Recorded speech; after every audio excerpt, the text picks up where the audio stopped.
জামাতে ইসলাম তারা খুব ভাগ্যবান। টকশো খুললেই জামাত নিয়ে আলোচনা, তাদের কোনো প্রচার করা লাগছে না। এটাই জামাতের বড় সাকসেস, বললেন আবু হেনা রাজ্জাকি। ঠিক কিনা বলুন? আমি তো মনে করি একদম 100% ঠিক, কারণ ওদের আর মার্কেটিং করা লাগতেছে না। এমনিতেই মানুষ জামাত ইসলামের ব্যাপারে ভালো মন্দ সবকিছু জানতে পারতেছে, এবং বেশিরভাগ আমি 99% ভালোই শুনতেছি।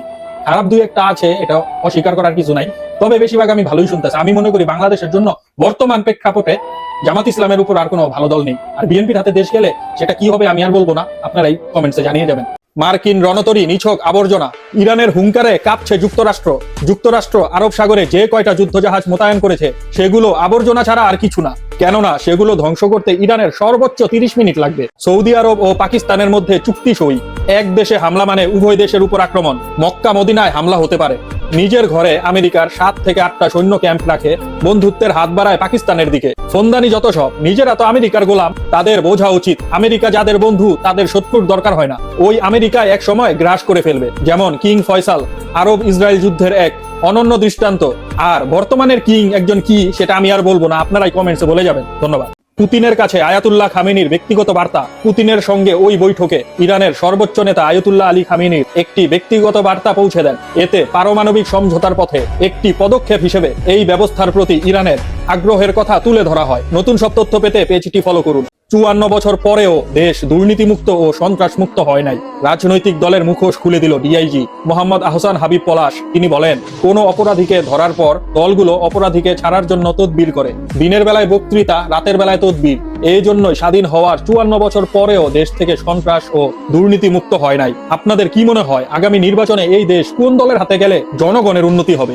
অবশ্যই গঠনমূলক কমেন্টসের মাধ্যমে আপনাদের মতামত জানিয়ে যাবেন। ধন্যবাদ। পুতিন গোপনেই সব পৌঁছে দিয়েছে খামেনিকে। ট্রাম্প একদম হতভম্ব হয়ে গিয়েছে, সে বুঝতেই পারছে না ইরানের কাছে এত শক্তিশালী আর ভয়ঙ্কর অস্ত্র আসলো কোথা থেকে। অথচ রাশিয়া কার্গো বিমানে করে গোপনে গোপনে ইরানের কাছে অস্ত্র পাঠিয়ে আসছে। ট্রাম্প ব্রো, তোমাকে বুঝতে হবে এটা পুতিন, আর কেউ না। সাংবাদিক মাসুদ কামাল বলেন, নাসিরউদ্দিন পাটোয়ারিকে বিজয়ী করার জন্য প্রাণপণ চেষ্টা করুন, কারণ মির্জা আব্বাস হারলে হাদি জিতবে। সাংবাদিক মাসুদ কামালের এই বক্তব্যের সাথে একমত হলে অবশ্যই একটি লাইক এবং শেয়ার করে যাবেন। ধন্যবাদ।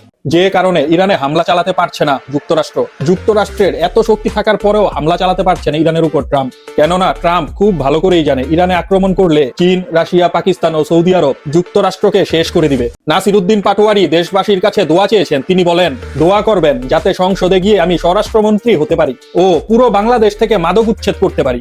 আর যারা সন্ত্রাসী আছে তাদের প্রত্যেকটা হাত পা গুঁড়া করে আইনের মধ্য নিয়ে জেলে আটকায় রাখতে পারি। প্রিয় ভিউয়ার্স, আপনাদের কি মনে হয় নাসিরউদ্দিন পাটোয়ারি কি পারবে তার এই কথা দিয়ে কথা রাখতে? সে কি আসলেই পারবে বাংলাদেশ থেকে মাদক মুক্ত করতে, নাকি এমনি ভোট পাওয়ার জন্য জনগণ কাইওয়াশ করতেছে?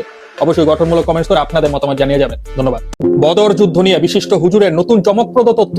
বিশিষ্ট মাওলানা তারেক রহমান লন্ডনী বলেছেন, বদর যুদ্ধে আয়েশা রাদিয়াল্লাহু নেতৃত্ব দিয়েছিলেন, অথচ বদর যুদ্ধ সরাসরি রাসূলুল্লাহ সাল্লাল্লাহু আলাইহি সাল্লামের নেতৃত্বে হয়েছিল। নব্য ইমাম সাহেবের এই বক্তব্য শুনে জ্যাকব মিল্টন বলেন, তারেক রহমান লতাপাতা খায় এটা তো জানতাম না। আপনি মূর্খ সূর্খ মানুষ, আপনি কম কথা বলবেন। তিনি আরো বলেন, তাই বলে গাঁজাখোরের মতো আবল তাবল বলবেন, তাও আপনার সামনে থাকা গান্ডু নেতাকর্মীদের সামনে।